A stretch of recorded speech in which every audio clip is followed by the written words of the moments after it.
In this video, we're pulling back the curtain on the darkest corners of death row. March 2025 saw the state carry out a chilling wave of executions, each one marking the final chapter in stories soaked with blood, betrayal, and unimaginable violence. These are the final moments of the most dangerous killers and the justice that awaited them. Brad Keith Sigman, March 7, 2025. Brad Keith Sigman became the first person in South Carolina to be executed by firing squad. But what kind of crime leads to a death so brutal, so rare? To answer that, we go back to April 27, 2001. By alcohol, cocaine, and obsession, Brad stormed into the home of his ex-girlfriend's parents, David and Gladys Lark. In his hands, a baseball bat. In his heart, pure rage. He crushed their skulls in a savage, merciless attack. Blood painted the walls. The couple never had a chance. But Brad wasn't done. He grabbed a handgun and waited for his ex, Rebecca Barbara, to return. When she did, he forced her into her car at gunpoint. But as he drove, she jumped, risking her life to escape. Brad was fired. He missed. Then he vanished. A manhunt began. 11 days later, he was caught in Gatlinburg, Tennessee. He confessed, but there would be no sympathy. In 2002, a jury saw through every excuse. This wasn't a crime of passion. It was planned, predatory, and evil. He was sentenced to death. For 23 years, Brad clung to appeal after appeal, each one denied. His last hope? The U.S. Supreme Court. They rejected him in 2021. March 7th, 2025. 67-year-old Brad Sigman faced a concrete wall, hooded and strapped to a chair. 3 rifles aimed at 6:08 p.m. They fired. He was dead. And his final statement: "I want my closing statement to be one of love, a calling to my fellow Christians to help us end the death penalty." But the nation wouldn't have long to process what happened, because less than 2 weeks later, Louisiana made history. Jesse Dean Hoffman. On March 18, 2025, Jesse Hoffman faced death, but not by needle, not by bullet. This time, a mask filled with invisible nitrogen gas. He was the first in Louisiana, and only the 5th in U.S. history, to be executed this way. And the story behind his crime? It was Thanksgiving week, 1996. Mary Molly Elliott, 28, married an advertising executive, left work in downtown New Orleans, and headed home. She never made it. In a dimly lit parking garage, 18-year-old Jesse Hoffman, disguised in a valet jacket, was waiting. He pulled a gun, forced her into her oar. At a nearby ATM, he made her withdraw cash, surveillance cameras capturing the dread in her eyes. But the worst was still to come. Jesse drove Molly 50 miles into the woods, deep into the isolation of Pearl River. There, on a rotting dock in the cold night, he stripped her, raped her, and forced her to kneel. Then he shot her in the head. She lay there, lifeless and naked. Then her belongings were dumped like trash. But the clues he left behind were too sloppy to ignore. ATM receipts, surveillance footage, and that valet jacket? It led straight to him. He was arrested, lied, then confessed. In 1998, a jury convicted him of first-degree murder, rape, kidnapping, and theft. The death sentence came fast. But the execution took 27 years. Jesse fought back, filing appeals citing PTSD, Buddhist beliefs, and the cruelty of nitrogen hypoxia. But it was all denied. On March 18, 2025, at 6:21 p.m., strapped into a chair in Angola prison, an industrial mask was sealed over his face. Then the gas flowed. He offered no final words. He had no final meal. At 6:50 p.m., death finally caught up to him. But not every inmate fears execution. The next one? He welcomed it. Aaron Brian Gunches. On March 19, 2025, Aaron Brian Gunches was executed by lethal injection at Arizona State Prison. Back in November 2002, Gunches killed Ted Price, the ex-husband of his girlfriend, Catherine Letcher. After a heated fight between Ted and Catherine, Aaron decided to handle it. He shoved Ted into a car and claimed he'd put him on a bus.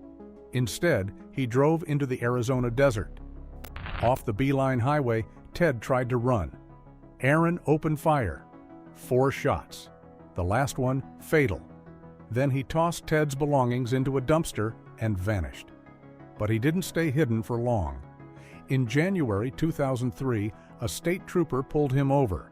Aaron shot him twice and fled. The manhunt ended with Aaron hiding in a haystack in Wendell, Arizona. Caught. And this time, there'd be no escape. In 2004, he pleaded guilty, but it was delayed. Gunches begged for execution. "I want justice for the victim's family," he said. Then he changed his mind. After watching botched executions in Arizona, ones that left inmates gasping and burning, he called the process torture. The governor paused all executions. Ironically, his warrant expired. But in 2025, the victim's family kept pushing, and Gunches gave up fighting.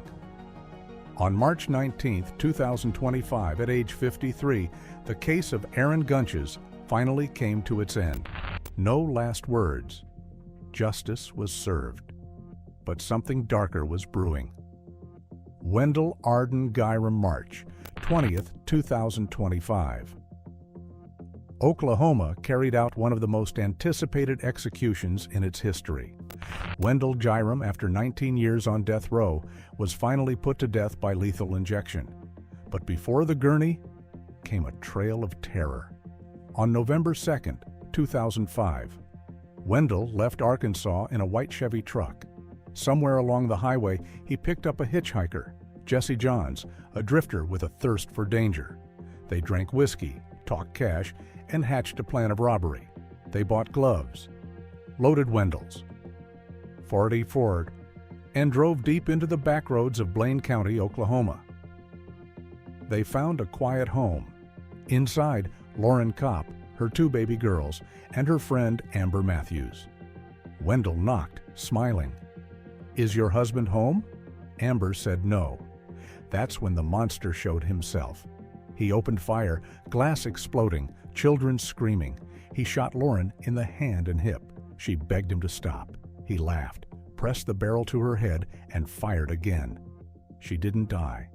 Not yet. Amber ran with the baby. He shot her too. Bleeding, Lauren crawled to the garage, then the road. A trucker stopped. Her words, "My friend and my kids are dead." But miraculously, the baby survived. But poor Amber didn't. Wendell and Jesse fled on a stolen ATV. It ran out of gas. They hitched a ride, straight into the hands of the law. Wendell was found crouched in a rock pile, pistol still warm, gloves soaked in blood. He was sentenced to death. Twice. For 19 years, he tried to dodge justice.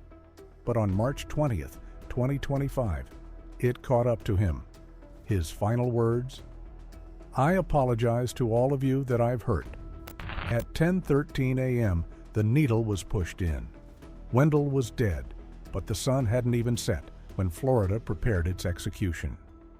Edward Thomas James. On March 20th, 2025. After 3 decades on death row, Edward Thomas James met his end in Florida.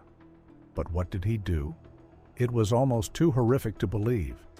Eddie was born in 1961, raised in chaos, and introduced to drugs by his father. By his 30s, he was spiraling, addicted, jobless, and homeless. That's when Betty Dick, a kind-hearted woman in Castleberry, gave him a chance. She took him in, fed him, trusted him. On September 19, 1993, Eddie came home after a night of drinking and 10 tabs of LSD. The house was quiet. 4 children were asleep. He strangled 8-year-old Toni Niner, assaulted her, stuffed her lifeless body behind the bed. He then bashed Betty with a candlestick as she screamed, "Why, Eddie? Why?" He stabbed her again and again until she was lifeless. 9-year-old Wendy saw it all. He tied her up, locked her in the bathroom. Then he calmly showered. His blood soaked the house. Eddie stole Betty's car and disappeared.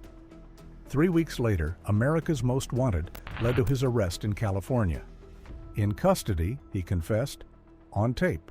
No remorse, no shame. In 1995, he was sentenced to death. For 30 years, he fought the inevitable.